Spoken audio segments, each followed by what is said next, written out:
সকাল সকাল নওগাঁ শহরে এত জ্যাম, যাওয়া যাচ্ছে না বাজারের মধ্যে।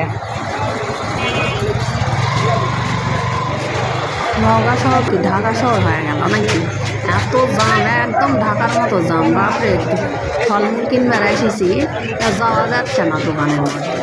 এত রিক্সা, এত মানুষ, ঈদ জ্যাম কিছু নয়, তারপরেও এত জ্যাম। এত জ্যাম হলে বাজারে আমরা আসবো কেন? কেনাকাটা করবো কেমন? হাই হাই, ছোটপল সব স্কুলে দিয়ে খেয়ে একটু বাজারে এসেছি কেনাকাটা করার জন্য, আর এত জ্যাম, এই জ্যামের মধ্যে পরে দেরি হয়ে যাচ্ছে। মনে হচ্ছে স্কুলে ছুটি হয়ে যাবে। বাবা, আজকে আর কেনাকাটা কিছুই করা যাবে না। এত জ্যাম হলে কি হয়? সব দিন যেদিন আসি সেদিনই জ্যাম, যেদিন আসি সেদিনই জ্যাম। জ্যামের ভয়ে বাজারে আসার ইচ্ছা হয়। হয়ে যাচ্ছেন আপনারা ভিডিও করছেন নাকি? যে জ্যাম,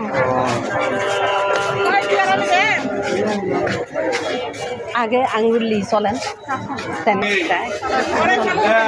হয় আগে আঙ্গুর লি।